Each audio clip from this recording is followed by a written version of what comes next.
¿Cuál es el error más común al abrir la relación? El error más común en muchos casos es que hay un problema ya en la relación, entonces cuando se abre hay realmente muchos más baches que enfrentar y realmente no hay un deseo genuino. ¿El porno educa o distorsiona la forma en la que entendemos el placer? Bueno, creo que no, como sabemos, no educa, pero sí que normalmente suele ser la única muestra de educación sexual que se le suele enseñar a la población. Y sí que creo que genera como una distorsión sobre la sexualidad y la erótica, porque la participación al placer genera mayor placer. Por ejemplo, si una persona con la que estás o tienes una relación te comenta lo que le gustaría realizar contigo a nivel sexual o erótico, ya sea en ese momento más adelante, la pura anticipación nos genera... No estoy de acuerdo de que haya falta de educación emocional. Diría, de hecho, que es un buen momento sobre la educación emocional, ya que hemos ido ampliando y, por ejemplo, yo que he ido dando talleres en institutos y colegios, he visto cómo cada vez la población más joven es más capaz de conectar con sus emociones y la salud mental, que la tenemos más visibilizada, nos permite aprender más. ¿Cuál es la mayor preocupación que llevamos los hombres a la consulta? La culpa principalmente, y también el hecho de no sentir como que están dando placer a la otra persona, como mucha responsabilidad, y como intentar soltar, bueno, en el proceso. A veces se vive hacia afuera, se cumplen expectativas, se siguen ritmos que no nacen desde dentro, se adoptan versiones que encajan, pero no representan, y entonces aparece una pregunta inevitable. ¿Quién soy cuando dejo de interpretar? Encontrarse no es algo inmediato, es un proceso incómodo, honesto y necesario. Implica parar, mirar hacia adentro y escuchar lo que normalmente se silencia. Pero es ahí donde surge esa chispa, la sensación de estar en coherencia, de sentirse en paz sin necesidad de encajar. Hablamos con alguien que ha recorrido ese camino, una conversación sobre identidad, autenticidad y el proceso de volver a uno mismo. Hoy entra a El Confesionario de Sex Players, la chispa interior.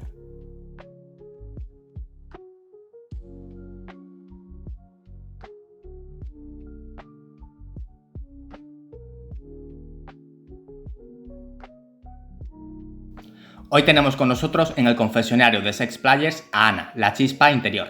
¿Qué tal? ¿Cómo estás? Muy bien, encantada.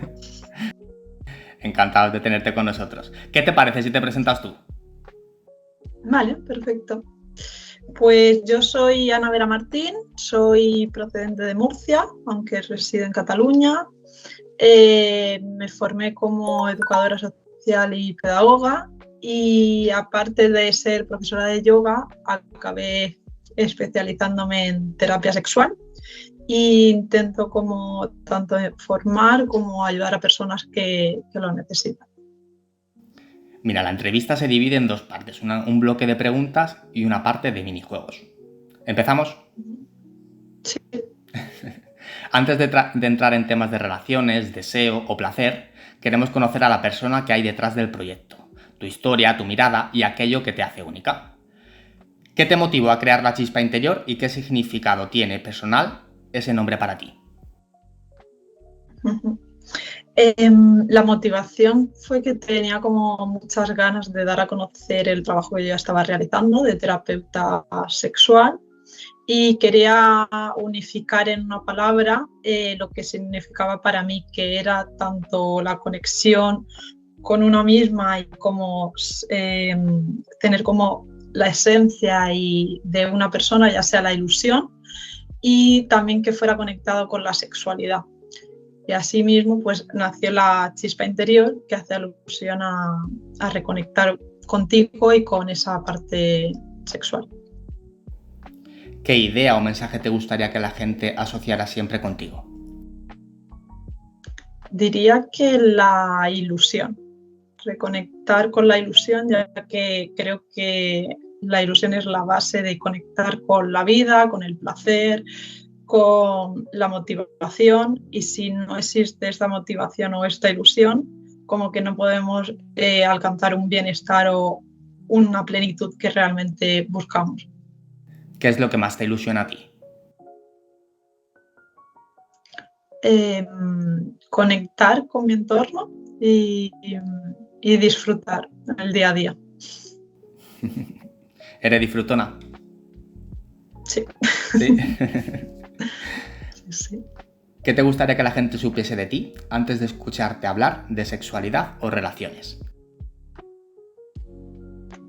Pues que supieran que soy una persona que soy muy empática, que me gusta entender a las otras personas, ya sea a nivel profesional o también en mi entorno más cercano, y que tengo gran sentido del humor. La verdad es que suele estar visible. ¿Has tenido algún miedo personal que atravesar para exponerte públicamente en redes hablando de sexualidad? Sí, diría que el miedo al rechazo por hablar tanto de sexualidad como de no monogamia, siendo mujer, y también el hecho de darme visibilidad donde pueda haber más comentarios que en muchos casos son de hombres, que a lo mejor pueden tener alguna intención que no sea tan constructiva. Entonces, como enfrentarme a esos miedos de que no me importe tanto el daño que la gente puede hacer, sino lo que puede beneficiar. ¿Cuál fue el primer momento en tu vida en el que te diste cuenta de que querías dedicarte a acompañar a otras personas? Pues esto creo que ya lo notaba desde pequeña, cuando tenía como 6-7 años, como que notaba como que quería ayudar a otras personas, y aunque no tenía bien definido cómo quería ayudar, sabía como que me gustaba mucho tanto hablar y como interaccionar con otras personas, y recuerdo en alguna conversación con adultos intentar explicar eso, que me gustaría, que mi intención era poder ayudar en el futuro. ¿Ya desde pequeña? Sí, no sabía muy bien para dónde, pero sabía que quería ayudar y acompañar a otra gente. Sobre todo estar en contacto, como que sabía que me apetecía ese contacto con otras personas. Ya más de mayor o incluso en la infancia, ¿cuál es la conversación que recuerdas tú más transformadora que has tenido en tu vida? Creo que esta pregunta es compleja, pero por decir un ejemplo que se me ocurre, sería una conversación con una amiga a raíz de haber estado viviendo en el extranjero y que yo tenía muchas dificultades para readaptarme a mi ciudad y a sentirme otra vez en plenitud. Y como que en esta conversación esta persona me llegó a decir que realmente si yo había sido capaz de enfrentarme a tantos miedos y a tantos contextos diferentes, seguramente era capaz de readaptarme, y la verdad es que me hizo como cambiar mi actitud y la situación que yo estaba viviendo. Y a nivel humano, a nivel personal, ¿qué te ha enseñado a acompañar a otras personas en su intimidad? ¿Qué me ha enseñado? ¿A qué te refieres? ¿Qué has aprendido de acompañar a otras personas en su intimidad, como terapeuta o en su sexualidad? Vale. ¿Qué te ha enseñado? ¿Qué has Pues aprendido? he aprendido una de las cosas, que no hay que tener tantos prejuicios o ideas preconcebidas, porque, por ejemplo, antes de comenzar a realizar terapia, mi idea era que normalmente eran más las mujeres las que se trabajaban a nivel terapéutico, y me sorprendí gratamente al ver que la mayoría de personas que asisten a hacer terapia conmigo son hombres y tienen mucho trabajo emocional hecho y están como deseando aprender. Entonces diría que pues soltar esos prejuicios, o sea, ideas preconcebidas. ¿Cuál es la mayor preocupación que llevamos los hombres a la consulta? La culpa, principalmente, y también el hecho de no sentir como que están dando placer a la otra persona, como mucha responsabilidad. y como intentar soltar, bueno, en el proceso terapéutico se le intenta soltar esa responsabilidad y conectar más con su necesidad y que haya un equilibrio, que no sea tanto la culpa. ¿Con qué sienten culpa? Sienten culpa con no sentirse suficientes o, por ejemplo, sentir a lo mejor incluso más deseo sexual que su pareja. Es como bastante frecuente. ¿Mayormente, por tu experiencia, en parejas heterosexuales o también homosexuales? En terapia lo he visto sobre todo más en parejas heterosexuales. Que hay mayor descompensación a la hora del deseo, que el hombre se siente Sí, más sí. responsable de dar placer. Suele haber descompensación y sobre todo como que hay bastante carga de culpa y de intentar satisfacer a la otra persona, pero buscando como ese equilibrio de satisfacer, pero al mismo tiempo estar en paz con el deseo propio. Entonces es bastante complejo. Bajo tu experiencia, ¿has tenido que romper con alguna creencia muy arraigada que casi defendías como verdad absoluta?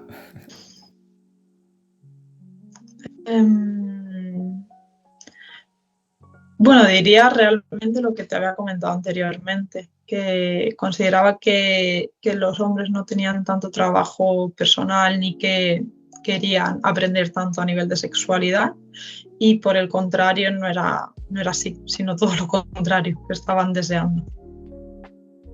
¿Qué pregunta te gustaría que te hicieran alguna vez, pero nadie se atreve?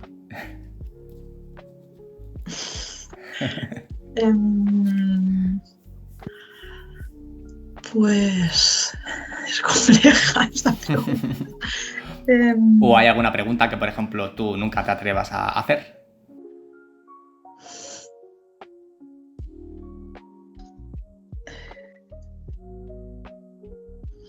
Sí, supongo que, por ejemplo, ¿cuál es el mayor miedo que tienes en tu vida de algo que no se llegue a cumplir? O sea, si tienes algo que te gustaría cumplir y por miedo no eres capaz de realizar.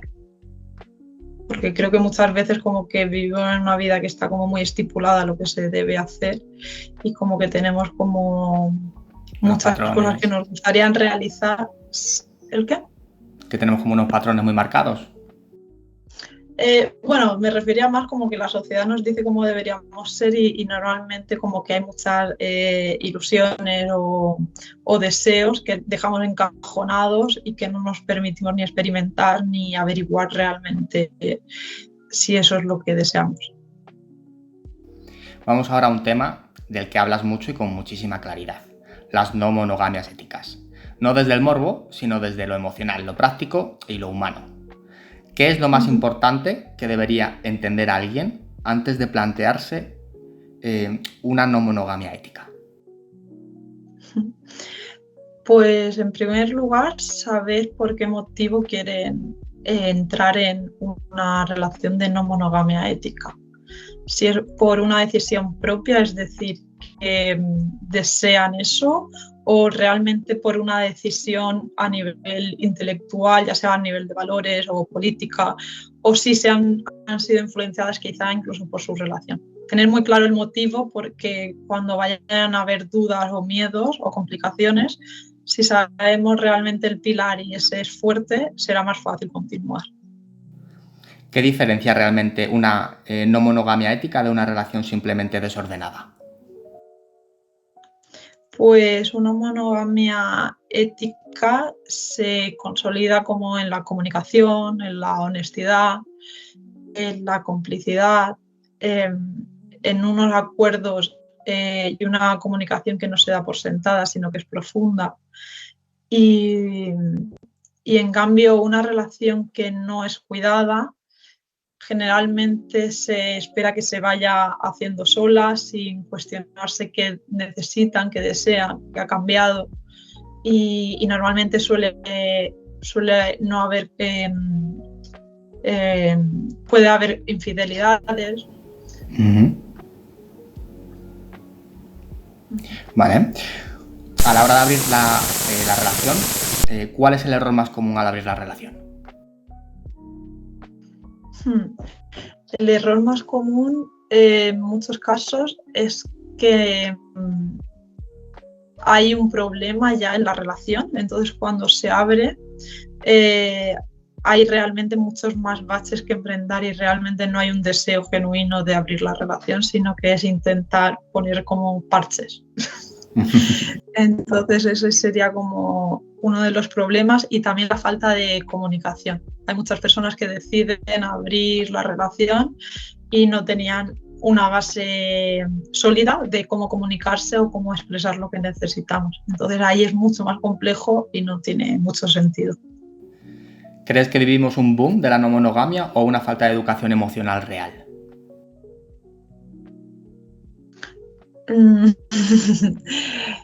Creo que es un periodo donde hay mayor visibilidad sobre las no monogamias y esto me parece muy positivo porque aunque han existido durante décadas y hay personas que ya las habían experimentado, realmente a día de hoy se empiezan a conocer y empiezan a verse tanto en figuras públicas como a lo mejor incluso en películas. Y esto, al tener referentes, creo que es bastante positivo. Entonces, sí que se podría hablar de un boom, pero creo que ese boom nos puede beneficiar a las personas que nos relacionamos de esta manera.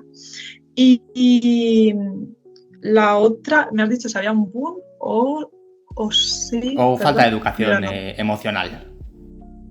No estoy de acuerdo de que haya falta de educación emocional. Diría, de hecho, que es un buen momento sobre la educación emocional, ya que hemos ido ampliando y, por ejemplo, yo que he ido dando talleres en institutos y colegios, he visto cómo cada vez la población más joven es más capaz de conectar con sus emociones y la salud mental, que la tenemos más visibilizada, nos permite aprender más de emociones.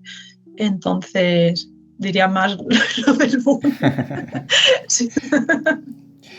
¿Es verdad que la mayoría abre la relación para salvar algo que ya está roto?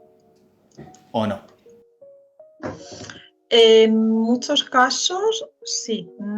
Creo que no se puede generalizar como en la mayoría de las situaciones, depende del contexto y cada caso, pero en muchos casos que sí que he atendido y he visto, sí que tiene relación, porque a día de hoy es como que tenemos bastante normalizado el hecho de abrir la relación y cuando se acaban los recursos en una relación porque hay muchos problemas o ya no hay capacidad de seguir adelante, una de las opciones que aparece es esta. Entonces es como bastante factible.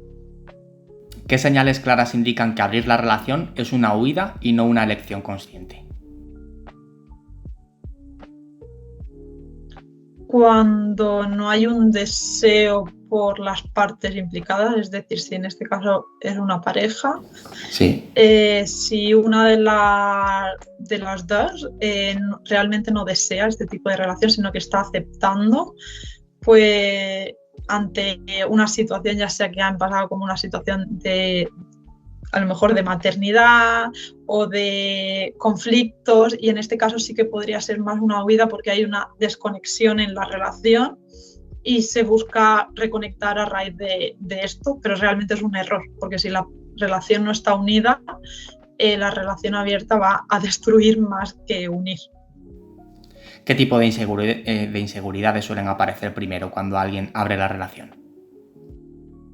El miedo al abandono, principalmente. Sí, todo el mundo tiene ese y es como, da igual lo sólida incluso que sea esa relación, pero generalmente es el miedo principal de todas las relaciones que consideran que su pareja, por muy estable o que siempre haya estado ahí, el hecho de abrirla genera como más vulnerabilidad y miedo a ser rechazado o ser abandonado.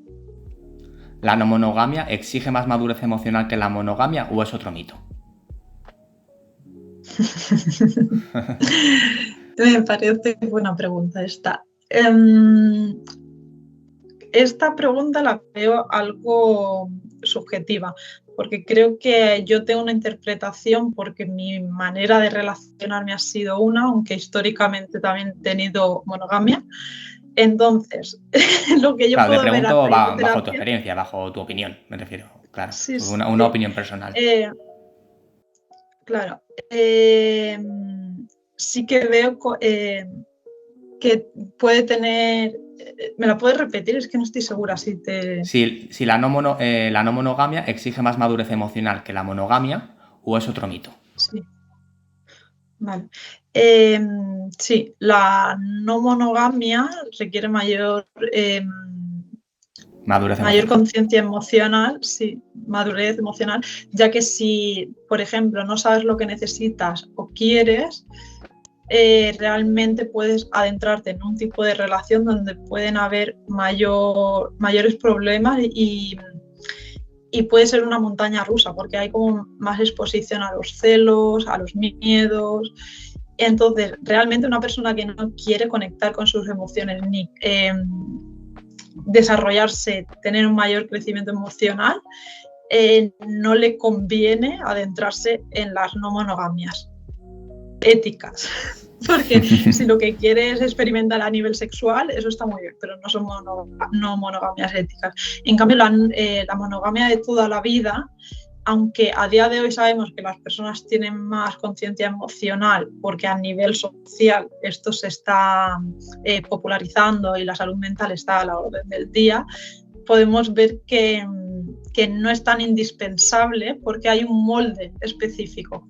En la monogamia, como el molde está hecho de cómo nos relacionamos, lo que se espera semanalmente, cómo vamos a convivir, qué se supone que tenemos que hacer si tenemos que irnos a las vacaciones conjuntamente. Hay conversaciones que generalmente en la monogamia no tienden a darse.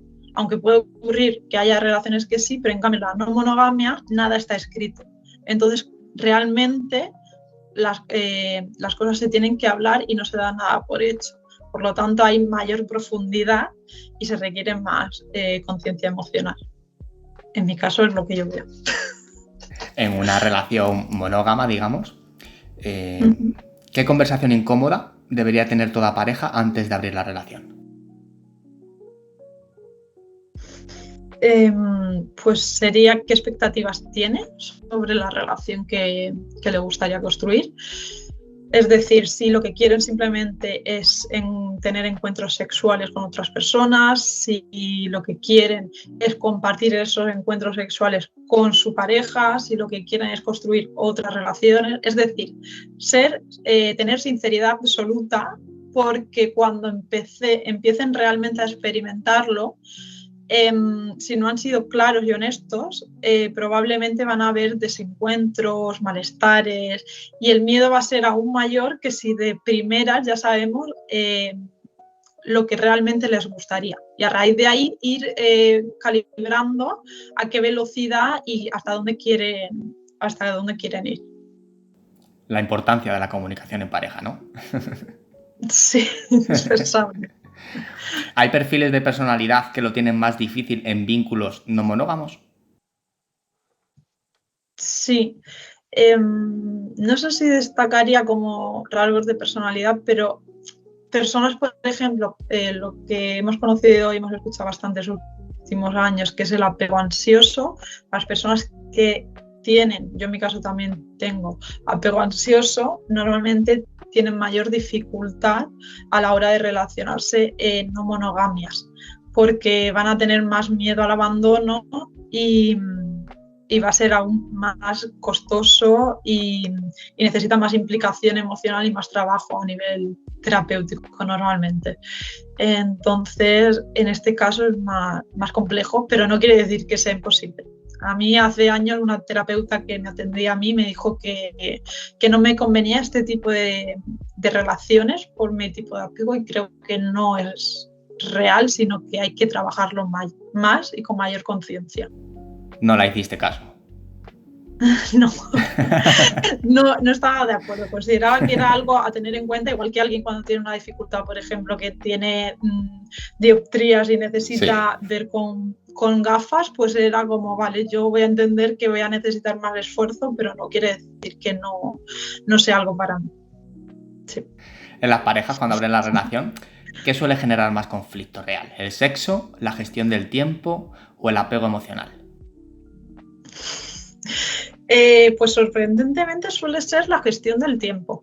Normalmente la gente se piensa que el mayor miedo es a nivel sexual, y aunque sí que puede haber miedos o celos o inseguridades, igual que a nivel emocional, el tiempo suele ser lo más complejo porque, claro, nos relacionamos con personas que también tienen otros trabajos, quizá tienen otras relaciones, depende si es una ciudad más grande o más pequeña, los tiempos de ir a un sitio a otro. Por lo tanto, lo más complejo realmente es encajar esos tiempos, aunque a nivel emocional suele ser bastante complejo también, a nivel de pareja a la hora de enfrentarse.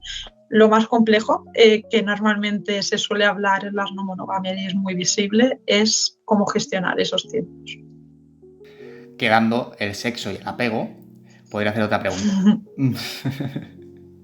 ¿Qué duele más imaginar a tu pareja? ¿En una relación sexual o en un enamoramiento? Pues mira, como te decía anteriormente, creo que estos casos es bastante subjetivo, depende de la persona, pero si lo hacemos a grandes rasgos, normalmente el mayor miedo tiende a ser el enamoramiento. Cuando mi pareja o mi relación va a tener un encuentro y acaba desarrollando una relación con otra persona, ese enamoramiento me genera normalmente más miedo al rechazo o al abandono, porque normalmente consideramos que si te enamoras de otra persona, ese enamoramiento va a ser tan fuerte que no vas a mantener el amor o saber cuidar esta relación. Y sí que es verdad que es bastante complejo de sostener, pero sí que es factible. Lo que pasa es que es un miedo bastante potente. Vamos a hablar de potenciar el placer, herramientas, curiosidades y educación sexual. Como terapeuta sexual tienes una visión muy clara sobre el placer y cómo construirlo, sostenerlo y ampliarlo. Vamos a profundizar ahí. ¿Cuál es el error más frecuente que impide disfrutar del placer sin que la gente sea consciente de ello? Normalmente suelen ser las expectativas de lo que quiero conseguir en el sexo, de cómo me quiero sentir, de cómo quiero hacer sentir a la otra persona, de estar adelantándote más a lo que te gustaría que ocurriera específicamente, en vez de sentir lo que tu cuerpo ahora mismo está percibiendo y queriendo y lo que está ocurriendo en esa situación. ¿Qué práctica o hábito recomendarías para reconectar con el cuerpo cuando el deseo desaparece? Un hábito bastante sencillo sería bailar. Bailar nos conecta con el cuerpo y también movemos la pelvis, que es una parte muy importante en la sexualidad, y se conecta también con el deseo. Y es una práctica súper sencilla que la podemos hacer en cualquier momento y nos despierta el deseo. Es como algo que podemos ir practicando. O sea que bailar. Sí, bailar en casa, bailar de fiesta, bailar con la pareja, bailar simplemente ayuda mucho más de lo que pensamos. Si pudieras corregir un solo aprendizaje erróneo de la educación sexual tradicional, ¿cuál sería? Evitaría que se centrara en el contocentrismo y hablaría más del placer en la vida, porque al final el placer lo sentimos por todos los sentidos, y potenciar más ese disfrute a nivel general, porque eso nos lleva en consecuencia al placer sexual. Y bueno, sobre todo que haya educación sexual. En mi caso nunca la hubo ni en el instituto ni en el colegio, entonces ya simplemente rompiendo eso también me parecería un avance. ¿Cuál es la curiosidad científica o psicológica sobre el placer que más te fascina?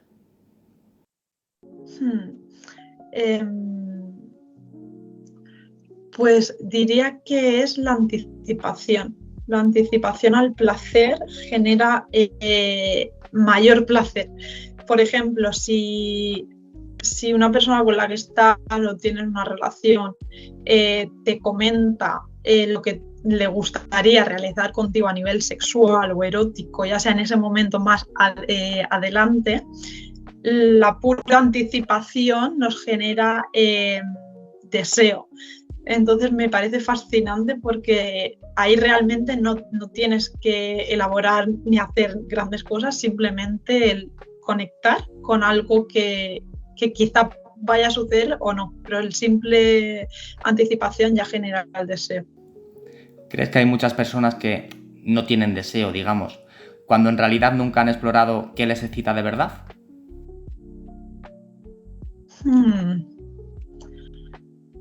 Wow. Sí que creo que hay personas asexuales y personas que quizás no conectan con el disfrute a nivel sexual, pero una cosa es el disfrute a nivel sexual y otra cosa es el placer en cosas sencillas como puede ser comer, darte un baño. Entonces sí que creo que hay personas que quizás están desconectadas de su placer a nivel incluso diario y que eso puede desembocar a lo mejor en mayores dificultades en la sexualidad, pero no quiere decir que las personas asexuales de pronto vayan a tener ese deseo o ese placer que igual no sentían. Creo que son como cosas diferentes y ahí es importante como diferenciarlo. ¿La rutina mata el deseo o puede convertirse en un afrodisíaco si se usa bien?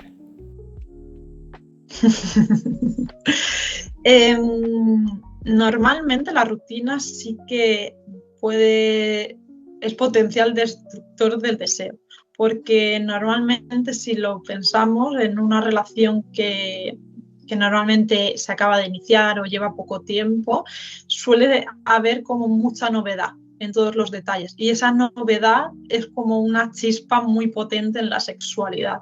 Entonces la rutina es lo opuesto a la novedad y en este caso sí que diría que la rutina puede destruir a nivel erótico. Entonces tenemos que buscar cómo crear como nuevas situaciones, aunque sean con pequeños detalles. En una pareja larga, ¿el deseo se pierde o simplemente cambia de forma? Normalmente suele cambiar de forma. El deseo no es estable, va cambiando a lo largo de toda la vida y más en una relación que dura tiempo. Entonces, este deseo probablemente se ha ido modificando y requiere de seguir experimentando porque seguramente vaya a seguir cambiando, pero no es que se elimine, sino que va variando. ¿Hay alguna práctica sencilla que podría aumentar el placer sin necesidad de introducir nada nuevo en la relación? Sí, por ejemplo, ir a nuevos contextos, como puede ser o la playa o un hotel o un restaurante, meter como pequeñas novedades que no solían haber o incluso también conexión, crear entornos de conexión emocional, como puede ser, por ejemplo, a nivel semanal, simplemente contarnos cómo nos sentimos, pero sin tener que resolver absolutamente nada, simplemente reconectando, porque la reconexión emocional también favorece la conexión sexual. Algo muy típico yo creo que es que muchas personas piensan o esperan que su pareja adivine lo que les gusta en la cama. ¿Por qué es tan común ese pensamiento? Bueno, creo que el cine como que nos ayuda mucho a tener esa idea de que la pareja va a saber, si realmente es la pareja ideal, te va a enseñar o va a saber dónde tocar o cómo hacer. Y creo que es un mito que nos ha hecho bastante daño, porque nos hace creer que realmente no hay comunicación en el sexo y lo hay tanto a nivel sensorial, es decir, con el cuerpo, como a nivel verbal. Entonces, creo que es bastante interesante que la gente vaya como viendo situaciones o reflexionando sobre esto, que es bastante natural y que dejen a un lado. O sea, pueden ocurrir situaciones donde no haga falta la comunicación verbal, pero siempre va a haber comunicación, aunque sea a nivel corporal. Por lo tanto, siempre hay comunicación. Cogiendo las palabras cine y sexo de lo que me acabas de decir, ¿el porno educa o distorsiona la forma en la que entendemos el placer? Bueno, creo que no, como sabemos, no educa, pero sí que normalmente suele ser la única muestra de educación sexual que se le suele enseñar a la población. Y sí que creo que genera como una distorsión sobre la sexualidad y la erótica, porque al final nos enseñan una manera de relacionarnos en el entorno sexual que no suele ser la que realmente ocurre en las camas de todas de las relaciones, y como que ahí se muestra que no hay comunicación, como mucho más, tiende a ser más violento, se observa que no hay ni uso de preservativos, suele ser como muy coitocéntrico, es decir, como al final unos pasos concretos que nos hacen creer que esa es la sexualidad y no es así. En consulta, ¿crees que la gente lleva una idea del sexo, o sea, a la hora de exponer como un encuentro sexual? ¿Sería como muy pornográfico, dirías? ¿Que lo relacionan siempre enseguida con el porno? Es la primera idea que nos viene a la mente. Claro, depende de la persona, porque no, las personas a las que atiendo no tienen como una idea concreta, específica de lo que es el sexo, pero sí que el porno nos ha dado como una base común de lo que entendemos, y entonces normalmente sí que el hecho del coito, de la penetración, suele ser como algo bastante puesto sobre la mesa, sobre todo cuando una de las personas tiene pene en la relación. Entonces sí que esa idea, la idea de intentar ver que la sexualidad es mucho más que eso, es algo importante a trabajar en la terapia, porque normalmente esa idea está. ¿Esa idea está más arraigada en los hombres o en las mujeres heterosexuales? Claro, si son parejas heterosexuales, normalmente están arraigadas en ambos, porque hemos interiorizado lo mismo a raíz del porno o de los conocimientos de la calle a nivel sexual, de la misma manera. Entonces suele ser O sea, que bastante ambos al común. describir un encuentro sexual incluyen el coito con penetración, como primera idea. Normalmente sí, o sea, sí que es verdad que los hombres generalmente tienen un poco más esa idea, y las mujeres intentan indagar, o incluso a lo mejor en situaciones donde hay una relación hetero y el hombre puede tener disfunción eréctil, que esto es bastante común, la mujer está más predispuesta o más abierta a indagar o experimentar otras maneras de tener encuentros sexuales, y en cambio el hombre tiene más ideas preconcebidas que esa no es la sexualidad que debe ser, entonces tienen más dificultades. Por lo tanto, aunque los dos lo tienen, la mujer está normalmente más abierta a experimentar otro tipo de sexualidad. Ahora vamos a hablar de reconectar con el cuerpo, la respiración, el movimiento y el placer. En este bloque queremos ir a algo que muchas veces pasamos por alto, la desconexión con el propio cuerpo. ¿Cómo influye la forma en que respiramos en nuestra capacidad para sentir placer?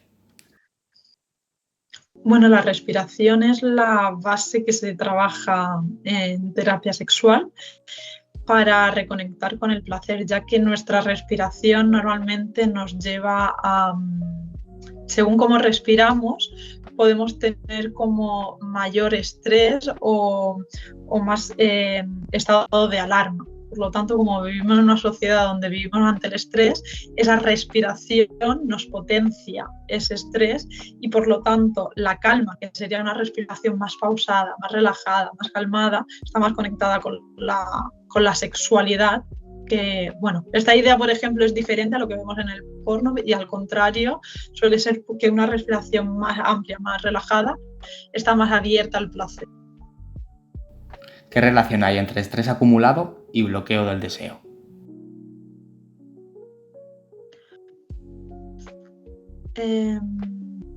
Bueno, estrés acumulado, normalmente la sociedad tiene ese estrés, porque al final se va juntando un estrés con otro, y la vida ajetreada pues les impide.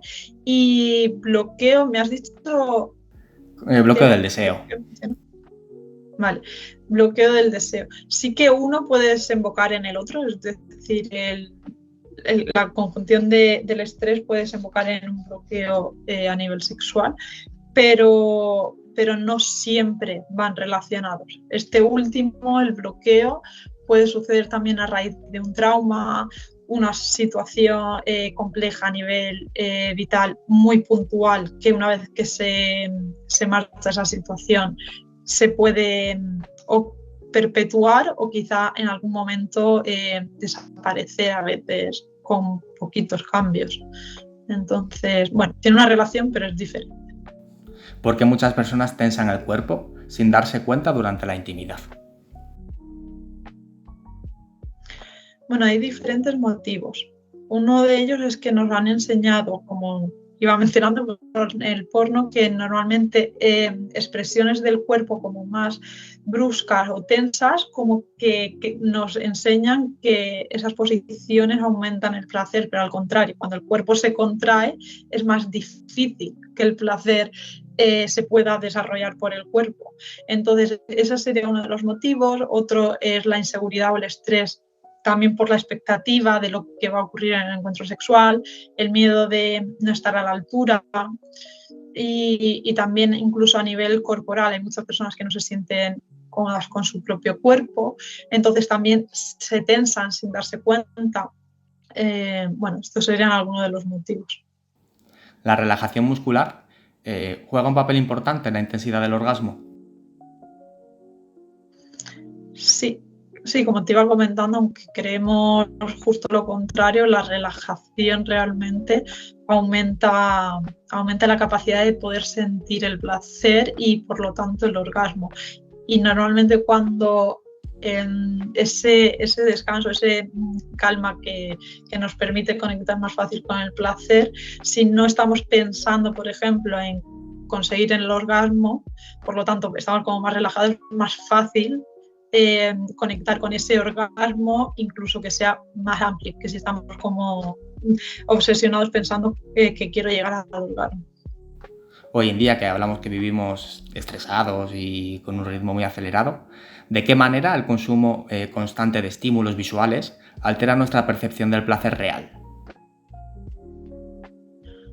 Pues en resumen te diría muchísimo.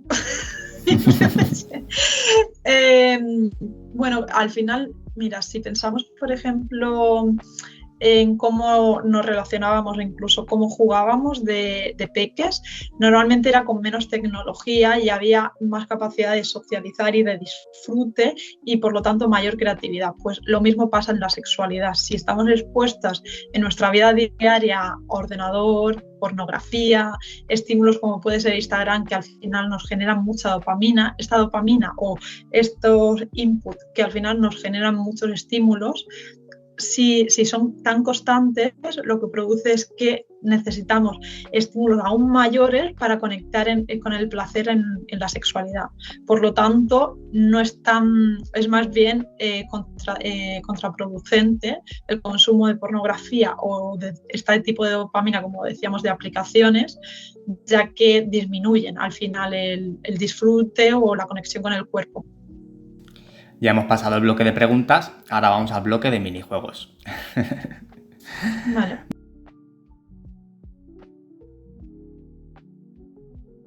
Vamos a jugar a qué prefieres. Yo te propongo dos opciones y te tienes que quedar con una de ellas. No vale quedarse con los dos, tienes que mojarte. ¿Empezamos? Sí. ¿Beso lento o sexo rápido? Beso lento. ¿Celos gestionados o celos inexistentes? Celos gestionados. ¿Monogamia consciente o no monogamia ética? No monogamia ética. ¿Juegos sensoriales o prácticas más físicas? Juegos sensoriales. ¿Hamburguesa o pizza? Hamburguesa. ¿Fantasías habladas o fantasías actuadas? Fantasías habladas. ¿Compromiso profundo o libertad amplia? Compromiso profundo. ¿Leer o ver una película? Ver una película. ¿Silencio cómodo o charla eterna? Silencio cómodo. ¿Luz tenue u oscuridad total? Luz tenue. ¿Playa o montaña? Playa. Vamos con las dos últimas. ¿Plan chill o plan de aventura? Plan de aventura. ¿Encuentro espontáneo o planificado? Encuentro planificado. Vamos a jugar al otro minijuego, que es, yo te digo una palabra y tú me dices lo primero que te venga a la mente. Puede tener relación con lo que te digo o no. ¿Vale? Vale. Mira, deseo. Placer. Unicornio. Cucurucho. Confianza. Compromiso. Risa. Humor. Chocolate. Blanco. Orgasmo. Placer. Vulnerabilidad. Intimidad. Amor. Deseo. Comunidad. Amistad. Compromiso. Lealtad. Juego. Disfrute. Vergüenza. Infancia. Vamos con las dos últimas. Cuerpo. Sensualidad. Comunicación. Relación. Estos juegos siempre son divertidos. Bueno, Ana, hemos llegado al final de la entrevista. ¿Qué tal te has sentido? ¿Has estado a gusto? Muy a gusto, la verdad. Sí. Al final ya me pareció como que ya estaba cómoda. Mira que solo me veo a mí, pero me he sentido como a gusto al final. Como que Me alegro. preguntas me ¿Hay algo que te parecían- gustaría decir o que yo no te haya preguntado?